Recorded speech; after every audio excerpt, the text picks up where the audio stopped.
Hey, we're back. We're back. Mia's not here. Mia's got soccer practice. And she's going for a run.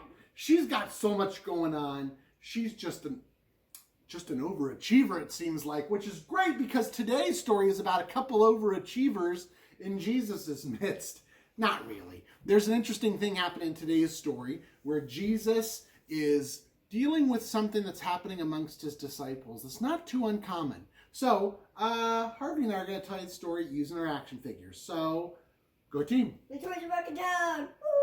Woo! So as usual, Jesus was teaching his disciples, and just like last time, he told them the story of how the Son of Man would be handed over to the authorities and that he would suffer death. Yeah, it's going to be pretty tough, guys, I know, but... We all know I'm the best dancer. That's a fact. It doesn't matter if you're the best dancer. If the question is, which is the greatest disciple?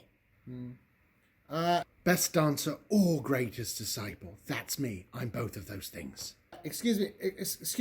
If you guys didn't notice, I'm sitting in the front row. I'm obviously the best disciple. What are you guys whispering about? That is crazy, Peter. It's crazy and you know it. I'm the best disciple. Everyone knows that. You're living in a dream world, man. I'm living in a dream world. You're living in a dream world. What are you guys arguing about this time? Sorry, we were having a debate about who's the greatest disciple. And look, maybe we could just throw it to you. It's a little embarrassing, but we've put on a little something. You tell me what you think.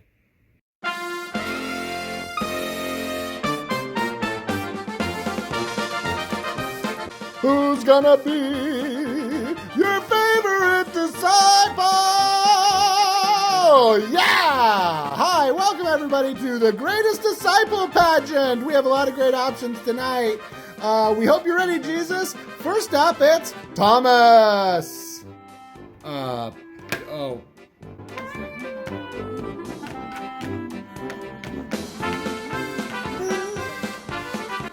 this is awkward. Hey, wasn't that something? Next up, we've got another disciple for you. Y'all, this is not how...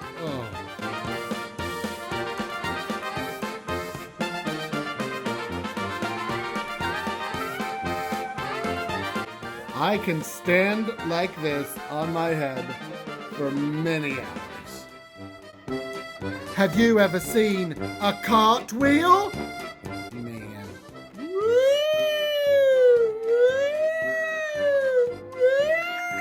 Enough. Stop. Oh my gosh, stop. This is too much.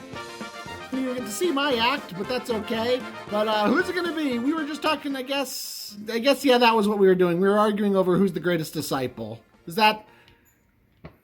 No, I feel embarrassed now doing all this. Yeah, no, that's not how this works. If you want to be first, you got to be last. Honestly, like, it's not about who's the best or who does the most or who does it. It's all about humility. You see, it's all about doing the thing. Here, I'll show you. Here, look at this little child. Whoever welcomes one little child such as this welcomes me. It's not about who's the greatest. It's about who's the best servant. So serve the little ones. Welcome little ones like this little guy. And that's how you become a great disciple. Don't ask about being the greatest. Ask about how you can be a great disciple. And being a great disciple means serving those who are the smallest and most vulnerable among us. Like kids and like people who are in need. Okay, I hear that, but honestly, how was my dance? It was great, Thomas. That's great work.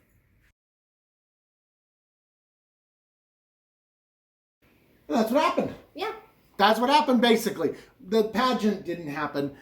The disciples basically were just honest and kind of embarrassed that they were trying to determine who was the best. But sometimes that happens. Sometimes when it comes to trying to be a good follower of Jesus, we think of it sometimes like a competition.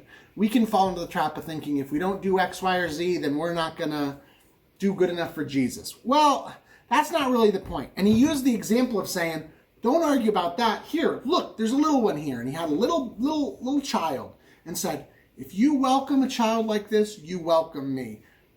That's the point of this, is how are we caring for people who are vulnerable, who can't maybe advocate for themselves, the voiceless, right? Who are some people that we can advocate for, that we can do good things for, who sometimes have a hard time speaking up or have a hard time defending themselves? Who are people we can look out for? People who are sick, maybe? Mm-hmm. People who are poor? Yeah. Yeah.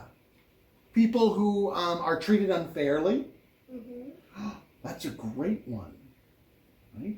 People who are treated unfairly.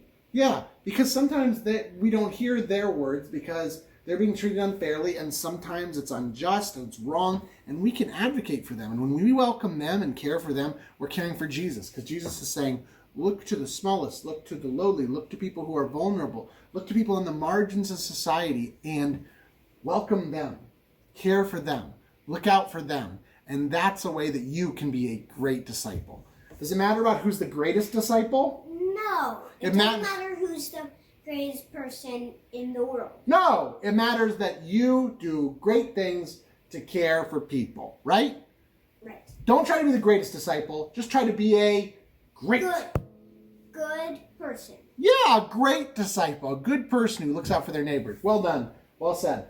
So think of a way that you can this week do something great for somebody. You can care for somebody who maybe needs a little help. How you can look out for somebody who maybe is having a hard time looking out for themselves and maybe is looking for some help. You can do that.